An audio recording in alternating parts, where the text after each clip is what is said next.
What do you think cancellation is trying to achieve? Like what you just explained there, it doesn't seem to work. It pushes these ideas underground in some regard. It can throw them into echo chambers where there are presumably no dissenting voices. What is it trying to achieve?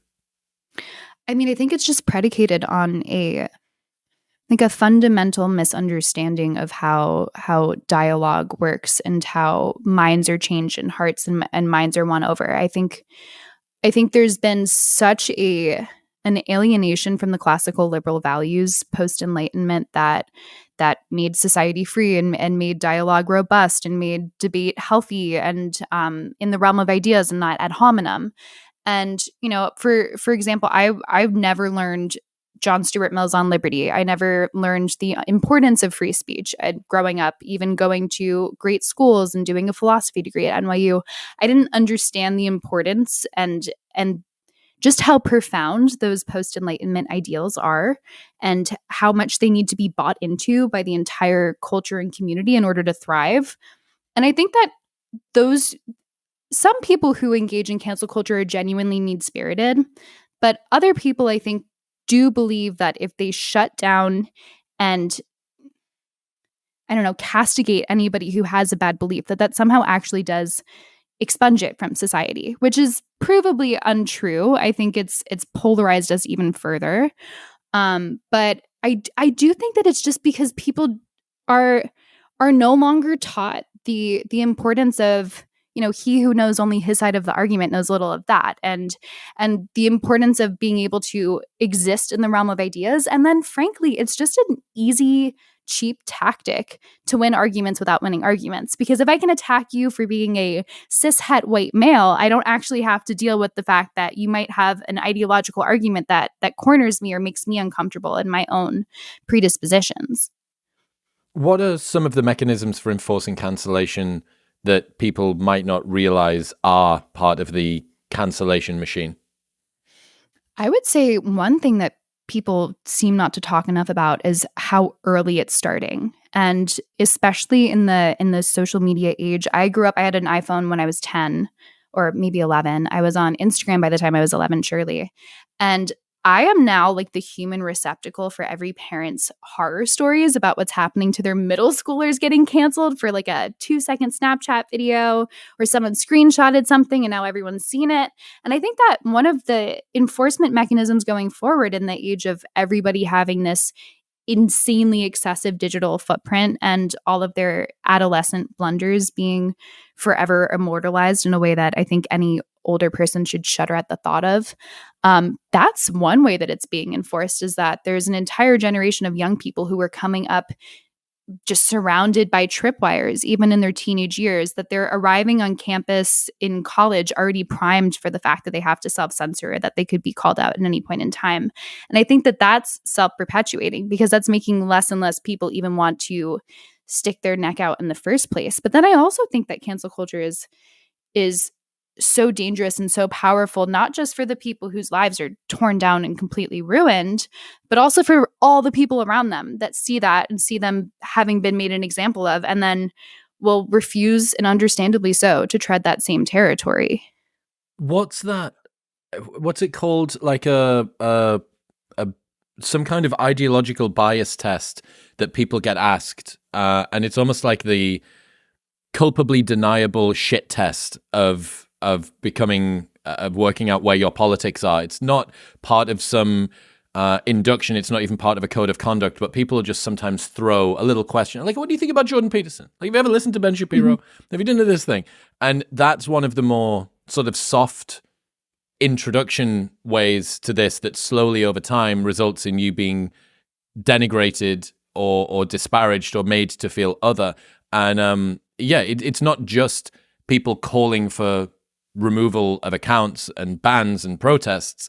There seems to be sort of a softer kind of alienation of people that have different views, which importantly is culpably deniable, right? There's no point at which you've done the thing, because I think that people who are seduced by the prospect of being a white knight, or who like the idea of performative empathy because it makes them look moral whilst having to do nothing moral, or people who just want to enact power and enforce this over other people, the game is beginning to evolve in the way that memes often do, where it's now low status to be seen as someone that calls for cancellation because cancellation itself has become a meme. So now the methods of cancellation need to become increasingly subtle.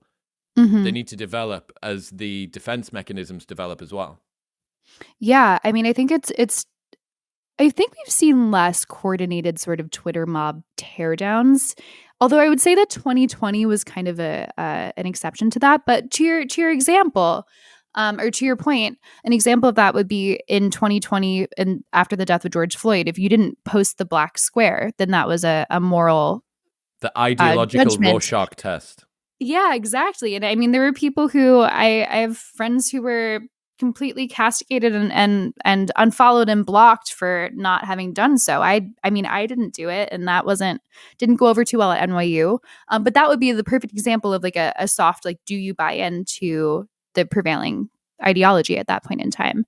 And I would also say to that point, there's definitely like a slow and subtle quarantining that I saw of when I was in classes at NYU and in my more philosophy oriented courses, where it would kind of become clear that maybe one or two people are a little more heterodox.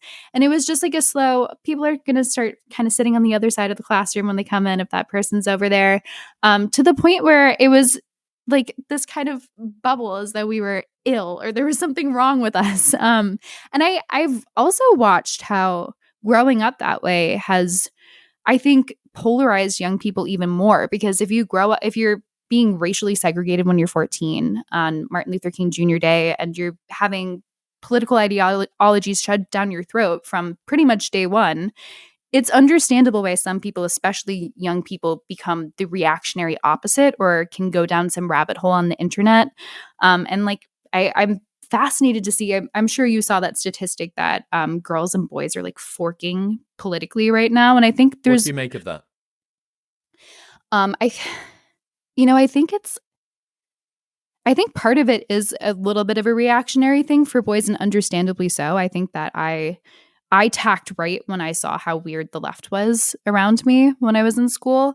But I also feel like politics are like, there's almost a feminization of the left a little bit. And a lot of, I think a lot of even cancel culture or attitudes about free speech and needing to protect other people from harmful speech almost hijack the female proclivity to be more empathetic or to, emotionally reason more than rationally reason, which is obviously, you do the whole like on average. And of course, there are exceptions to that rule. But I mean, even if you look at students' attitude on free speech and the percentages of students at various schools who will say that it's sometimes acceptable to respond to speech with violence, consistently, like the top 5 schools are all women's schools with the highest percentage of people saying that they would respond with violence to speech. And so I do think that our political binary is taking on a little bit of a gendered tone. And then you also just have the reality of growing up on the internet and ending up down rabbit holes, which happened to me politically. And I was like all the way on the right one year and then all the way on the left one year. And it's understandable how that could cause a polarization, I think, for sure. In other news, this episode is brought to you by Element. Element is a tasty electrolyte drink mix with everything that you need and nothing that you don't. It's a healthy alternative to sugary electrolyte drinks, and it is the best way that I've started my morning every single day for over 3 years now. It contains a science-backed electrolyte ratio of sodium, potassium, and magnesium with no sugar, no coloring, no artificial ingredients, or any other junk. Your adenosine system that caffeine acts on isn't active for the first 90 minutes of the day, but your adrenal system is, and salt acts on your adrenal system. So if you want to be more awake, want to regulate your appetite, curb cravings, and have better brain health, this is the way to start your day.